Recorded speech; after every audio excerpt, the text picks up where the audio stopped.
Want to speak real Swedish from your first lesson? Sign up for your free lifetime account at swedishpod101.com.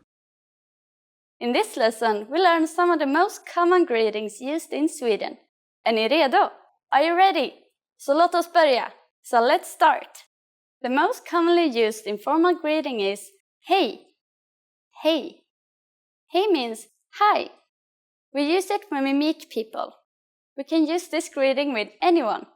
Yet, it isn't the only way to greet someone. We also have hallå. Hallå, which means hello. And more time-specific greetings like god dag. God dag.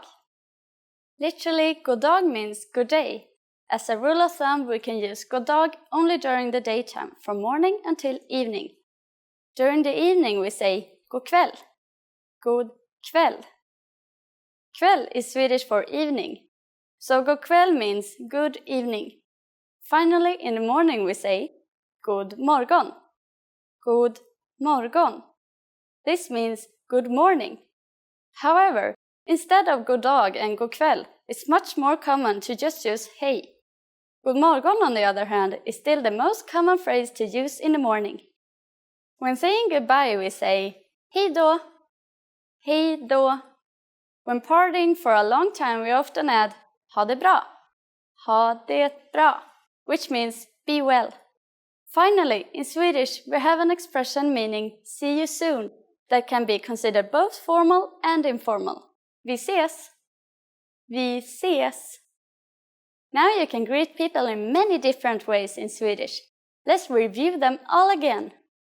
When meeting friends or someone we don't know, hej. There also is hallå. In the morning, god morgon. During the day, god dag. And in the evening, god kväll. When leaving, we say hej då. When leaving but want to imply see you soon, vi ses. To which we sometimes add ha det bra or be well. It's easy, isn't it? Now it's time for Elin's insights. In formal situations, Swedish people commonly greet each other by shaking hands. However, if we meet someone we are very friendly with, we hug. Swedish people are generally shy and might not take the initiative to hug. But don't be afraid to do it. It's always appreciated. Want to get cheat sheets, audiobooks, lessons, apps, and much more every month for free? Just click the link in the description to get your free language gifts of the month. Words you'll need to know for the beach. It's summertime in Sweden and there's a lot of people going to the beach, so this is going to be a very good timing and I hope it's going to be a fun lesson for you. Let's start. Solglasögon. Sunglasses. Glöm inte dina solglasögon. Don't forget your sunglasses. As you can see, I have mine on, so I'm ready for the beach. Just gonna pack a towel and some more stuff before I go there, and I'm ready. Strand. Beach. Idag ska vi hänga på stranden.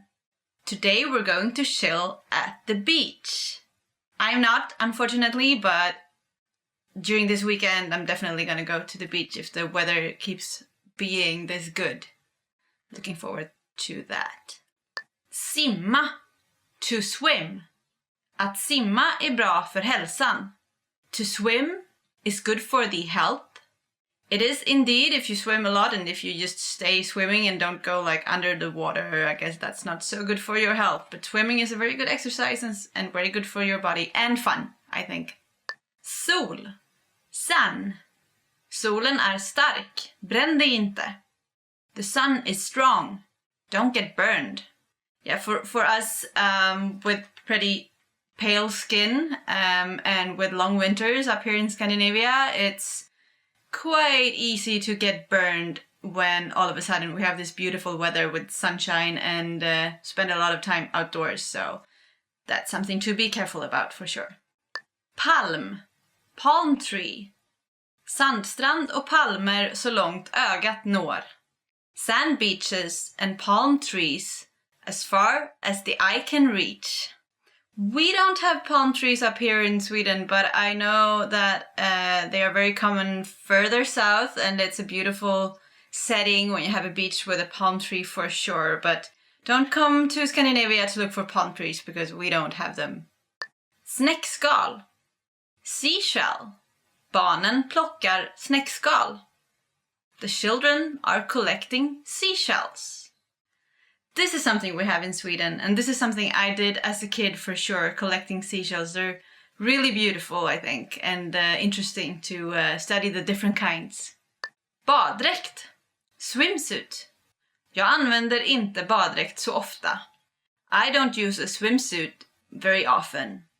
I guess instead of a swimsuit you can wear a bikini or maybe some shorts or something like that for swimming. So there are different options for taking a dip in the waters. Hav. Ocean. Havet är lugnt och stilla idag. The ocean is calm and still today. I haven't been to the ocean today, so I'm not sure, but usually here I'm on the west coast of Sweden.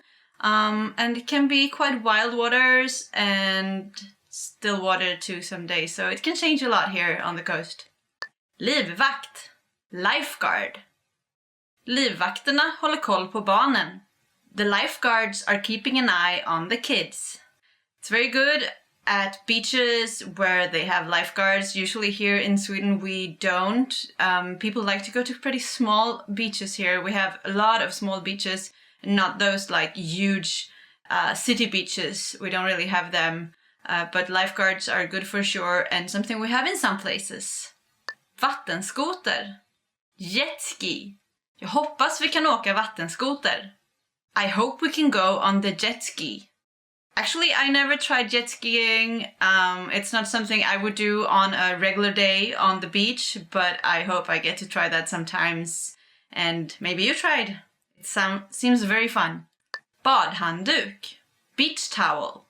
Tog du med dig badhandduken? Did you bring your beach towel? Especially when it's a bit cold, like maybe windy in the air and you go swimming, I think a towel is really nice to have when you get up. If it's super sunny and warm, maybe you can like dry in the sun, but a towel is good to remember when you go to the beach for sure. Solstol. Beach chair. Jag har 2 solstolar till barnen. I have 2 beach chairs for the children. Sounds really nice with a beach chair. I'm not sure if the children would sit still in a beach chair for too long. There's so much to play with on the beach, but a nice extra thing to bring if you plan on a day by the waters. Sandslott. Sandcastle. Ska vi bygga ett sandslott? Should we build a sandcastle? Maybe something you did as a kid, but I must say it's also really fun to do as an adult to build a sandcastle. I usually get a bit restless when I'm on the beach sitting still for too long, so I can definitely enjoy building some sandcastles now and then, especially if there are kids there to play with as well. Kylbox. Cooler. Det finns läsk och öl i kylboxen. There's soda and beer in the cooler.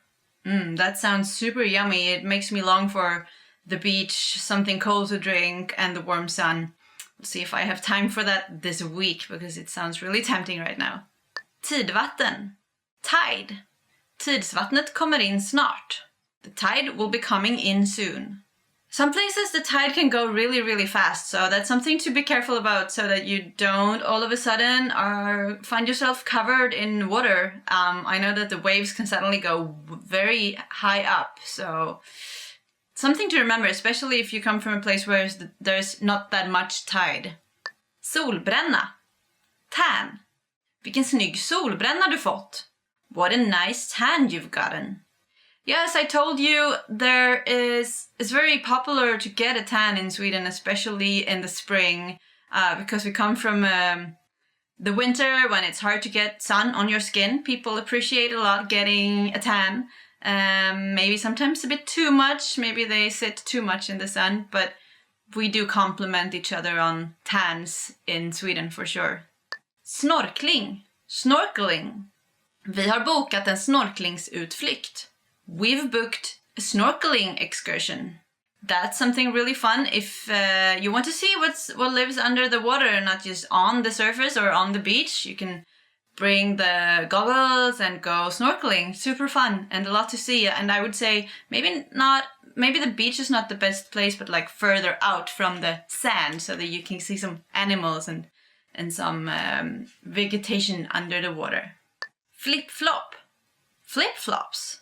Ha på dig flip-flopsen så du inte trampar på glas. Keep your flip-flops on so you don't step on glass. Might happen on the beach that there are some people who've thrown away some bottles or something. Not something you should do, but could happen. So bring those flip-flops and be careful. Solskyddskräm. Sunscreen. Sätt på dig solskyddskrämen innan du går ner till vattnet. Put on sunscreen lotion before you go down to the water. Really important, you guys, because the sun can be dangerous even if you're not careful with sunscreen, especially if you have pale skin like me. Bikini. Bikini. Årets bikinimode är väldigt häftigt. This year's bikini fashion is very cool. Yeah, nice to wear like a bikini or a swimsuit when you go swimming. I don't know if I keep up with the fashion that much, but something that looks nice is always nice, right? In this lesson, we're going to learn how to use ursäkta mig and other words when apologizing in Swedish.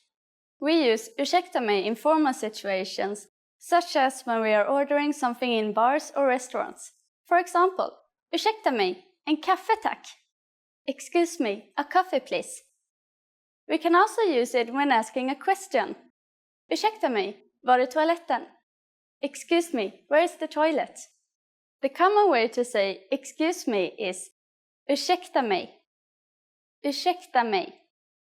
Just like ursäkta mig, we can use förlåt when apologizing for an action. Förlåt means I'm sorry. Förlåt. You can also hear some Swedes say sorry, which is a loan word from English, and it's often used as a quick apology amongst friends. Both of these phrases can be used for either excuse me or I'm sorry. But if you really want to apologize for something, it might be better to use the word förlåt. The phrase förlåt, jag är jätteledsen för det means I'm really sorry about that. This can be used in both formal and informal situations. Förlåt, jag är jätteledsen för det. First we have the familiar förlåt. Next we insert a Swedish pronoun for I, jag. Then är, which means am. Followed by ledsen, which means sad. Again, you can see the use of the word jätte in front of an adjective, just like in lesson 2. Finally, we have the phrase för det, meaning about that. Förlåt, jag är jätteledsen för det. Now it's time for Elin's insights.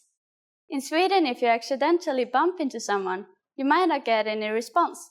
But to be polite, we either say ursäkta mig or förlåt.